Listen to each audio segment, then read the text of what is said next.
Well, who would have thought that going into the 10th match in this season's Aircom League that Cork City would be 2 places behind Paul Cook's Sligo, and Cork make 3 changes tonight. Ryan Gamble and O'Flynn are in for Lordan, Behan and Danny Murphy, who is suspended. Sligo with an altogether more settled look. Big crowd in Turner's Cross, despite the defeats for Cork recently to Drogheda and St. Pat's. And here they are in the attack with George O'Callaghan to Dave Mooney. Oh, that's a great goal!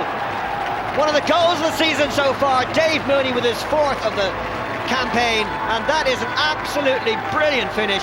Richard Brush had absolutely no chance. And here goes O'Flynn. Tackle was by Mackenzie. O'Flynn continues. On it goes to Carney. Almeida pulled out of the centre. Mooney missed it. And away comes Sligo. Back from Buckle. To the right back, Coleman. Down he goes. That's a foul and a free kick to Sligo. And now a yellow card for Jamie Mackenzie for that foul over on the far side. It was a pretty innocuous challenge. Just missed the ball. And O'Flynn was able to continue. Surprising yellow. O'Callaghan. Not a bad cross towards O'Flynn, who headed it just over. Sligo defence doing just enough to put him off. But John O'Flynn, who scored 2 goals last week, almost getting on the goal standard there.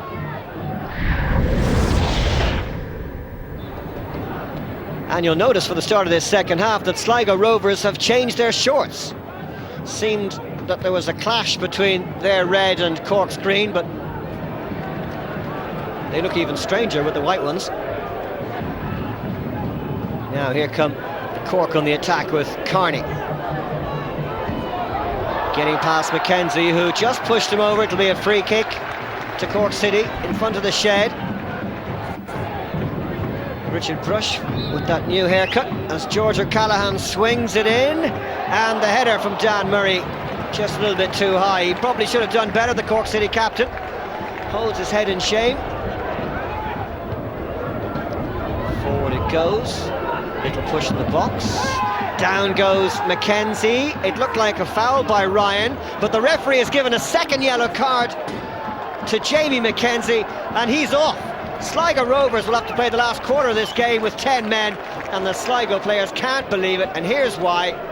Definite penalty, tackled by Ryan, and instead Sligo with 1 fewer players than when they started. Now here's O'Callaghan trying to set Behan away. Up in the air it goes, out comes Richard Brush. He's dropped the ball, Behan with the chance, but the whistle had gone. The goal won't count. The cushion that Cork had hoped for denied them by referee Declan Haney, when really Richard Brush was all at fault there. There was no foul by Dennis Behan. It should have been 2-0. O'Callaghan, Carney. Tackled from behind, and clumsily so by Chris Butler. Now there was some talk that Butler might have got a yellow card earlier in the game, but the referee only issuing the yellow there. Now here's the free kick, and in comes Butler from behind, and he completely missed Mooney, but he's got a second yellow now, which could be his 3rd, and he's off as well. Final minute of the game, Sligo Rovers down to 9 men and heading for their first defeat in 7. The final whistle confirms that Cork are back to winning ways. Paul Cook might be scratching his head about some of the decisions, but he knows his team weren't good enough tonight. You got to be looking to do better than what you done last year, so if I can improve on the 19 goals, and if someone beats me then fair enough, but that's all I can look to do. We wanted to get the 3 points, thought we deserved it. Needed a second goal maybe to completely kill the game off. Give credit to Sligo, they kept pushing away and plugging away, even when they were down to 10 men. We never played well, to be fair to Dave Mooney's strike. It was a goal fitting to win any game. It was a fantastic strike. We've got no problems with that. I might be wrong. If we had a shot on target tonight, I didn't see it. And that's in 90 minutes. We've not created nothing, we haven't passed the ball, we haven't played well. So you're not going to win a game.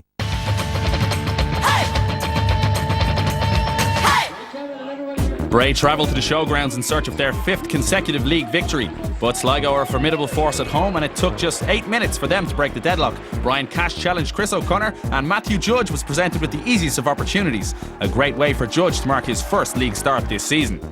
On 14 minutes, Faz Kudozovic nearly doubled Rovers' lead. After linking up well with Judge, he shot agonisingly wide. The home side came even closer from this well-versed set piece. Kudozovic to Judge, and Brian Cash really should have hit the target.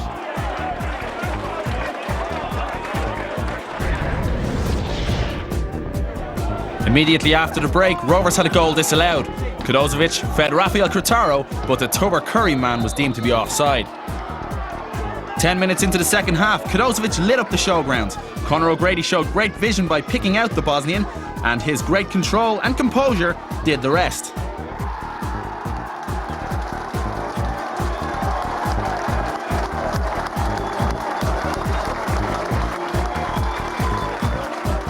Bray's first real chance of the evening fell on the 65th minute when Ger Rowe found Colm Tresson, but his smart volley was comfortably saved by Richard Brush.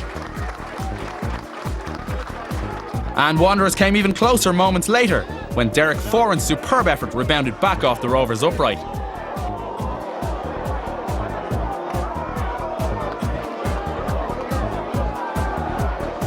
Kudozovic was outstanding all evening, and when he shrugged off Foran with relative ease, he failed to beat O'Connor and put the game beyond doubt.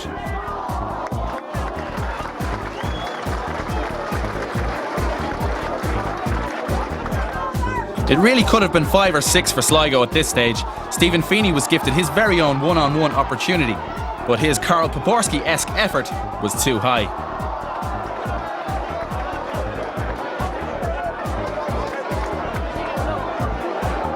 It was Seamus Coleman's first goal of his Sligo career that eventually gave the home side their deserved 3-goal lead. After a neat 1-2 with Kudozovic, Coleman finished in style. Not bad for a right full.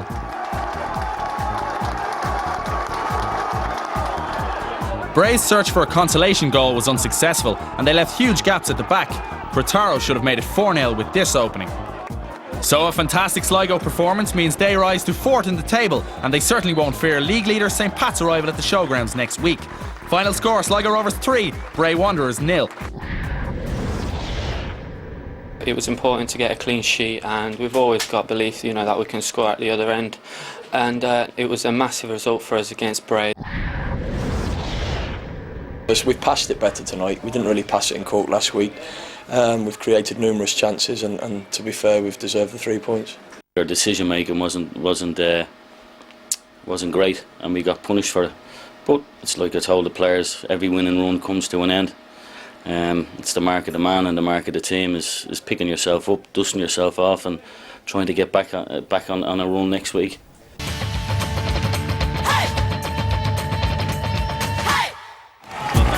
Sligo's recent resurgence drew the biggest crowd of the season in the showgrounds for the visit of St Pat's, and the fans of both sides saw a hugely entertaining game. St Pat's started the better, passing the ball well. There's a calm fluency about their play this season. And it was Kirby who set up Ryan Guy, and from his cross, Gary Dempsey's shot was blocked away. Sligo's massive energy making it really difficult for St Pat's, and Sligo must be wondering how they didn't go ahead shortly before half-time. The siege of Barry Ryan's goal as the goalkeeper and Stephen Brennan denied Rovers, and then Brian Cash kept the move going, and Anto Murphy's volley, the former St Pat's man, hit the post. St Pat started the second half stronger. Gary Dempsey's free kick almost putting John McDonald's side ahead. St Pat's were totally on top for the first 10 minutes of the second half, and just inches there the difference between the lead and stalemate. But Sligo played their part in a very entertaining match, and it was Rafa Crotaro, the Tubber Curry tornado, who seized on Dempsey's error. Faz Kudozovic got into a good forward position and he found Romo Boko, the substitute, denied by a brilliant Barry Ryan save. Suspended Sligo manager Paul Cook must have enjoyed that as he watched from the event controller's box. But St Pat's took the lead and it was Guy getting his 3rd goal against Sligo this season, whose cross-come shot flew past goalkeeper Richard Brush. An inspired strike but only if the American meant it. On second viewing, well, we'll have to give him the benefit of the doubt. Sligo's reaction was instant. A great cross by Matthew Judge surprised Bocco, and his touch wasn't enough to beat Ryan. Now right back Seamus Coleman has been one of Sligo's stars this season, and the 19-year-old went on a rampaging run that almost led to a penalty. Damien Lynch's tackle correctly adjudged as no penalty kick by referee Richie Winter. The temperature rising at the showgrounds. Fourth official, Brendan Kelly, had to warn Jerry Carr as to his future conduct. But Sligo weren't to be denied. Substitute Sean Doherty's free kick finding Conor O'Grady at the back post, and his first goal of the season gave the Bit of Red a deserved equaliser. The home fans celebrating now, but not for long. St. Pat's captain Jamie Harris went forward, and from Keith Fahey's corner his header was emphatic as Sligo gave him the freedom of the penalty area and a winning goal that keeps the Saints on top after week 12. A terrific game between two very good sides, but St. Pat's edged it in the end.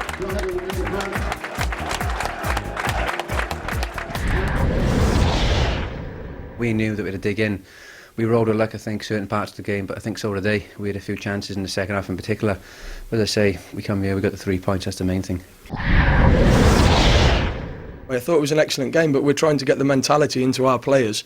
You can be nearly men, or you can be winners.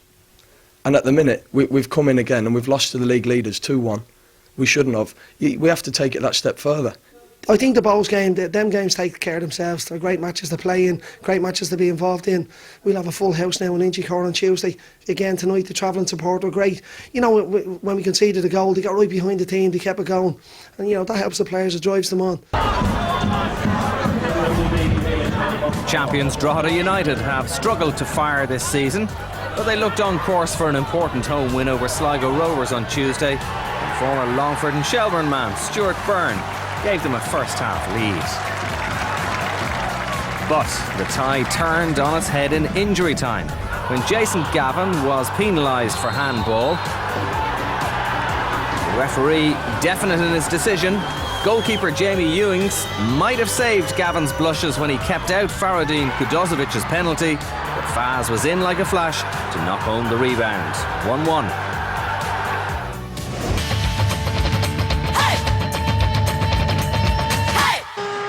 Having clawed their way to the top of the table with victory over St. Pat's, Bohemians responded to the pressure of being league leaders with a 3-0 win over Sligo Rovers.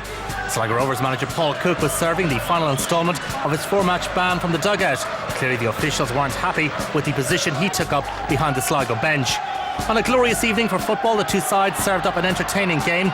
Glenn Crowe had an early chance for Bowes, but shot straight at Patrick Jennings in the Sligo goal. By now, Paul Cook had joined the travelling Sligo supporters in the main stand. He then saw his side fall behind in the 15th minute. Killian Brennan linked up with Neil Fenn. A neat 1-2 followed before Fenn's cracking drive flew past Jennings. Fenn on target for the 4th time this season, his 3rd in a row at Daleyland Park. After a 2007 season to forget, Fenn has had an excellent campaign so far, a superbly taken goal. Sligo played plenty of good football but really lacked a cutting edge in the final third. Brian Cash had a pop from distance, his bending effort taking a touch off Glenn Cronin.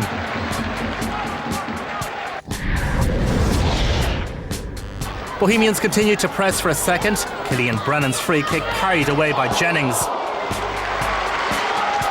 And Bowes almost got a bizarre second. Glenn Crowe, like all good strikers, chased the ball down.